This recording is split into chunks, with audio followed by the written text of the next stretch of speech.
am myself Rakesh from the Bank of Baroda BGSS Group. I am first time visiting for the Hyderabad Expo Credai. మా bank of Baroda నుంచి చాలా loan offers ఉంటాయి. మన దగ్గర rate of interest అనేది 7.20 ఉంటుంది. Zero processing fee ఉంటుంది. Only legal technical ఉంటుంది. 30 years లింక్ మనం చూస్తాం సార్. ప్రైమ్ కేసెస్ మనం ఎక్కువ కూడా చేస్తాం. అసలు నిన్న చూసుకుంటే నేను Monday to Friday is the week days working days. Today is a Saturday and tomorrow is a Sunday. The flow is today is a very good flow for visiting of Hyderabad Credai. For the salary employees, just 3 months pay slips, form 6 and 2 years, and 6 months salary credits. Based on month, we are giving the 75% up to 90% of funding.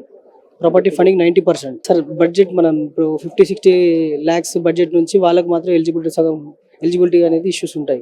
ఇప్పుడు 25K శాలరీతోని మనం 56 దానికి eligibility match అవ్వదు అనమాట. Yeah sir, మనకు credit score ఇంకో 8.25 825 ఉంటే మన దాంట్లో ఒకవేళ ఉమెన్స్ ఉంటారు కదా సార్, ఉమెన్స్ వాళ్ళకి 0.5 రేట్ ఆఫ్ ఇంట్రెస్ట్ లెస్ అవుతుంది. ఇప్పుడు 7.20 ఉంది కదా, దానిలో 0.5 అనేది లెస్ అవుతుంది. క్రెడిట్ తరపున అంటే యాక్చువల్గా based on service is important. We are giving the good service. Thank you.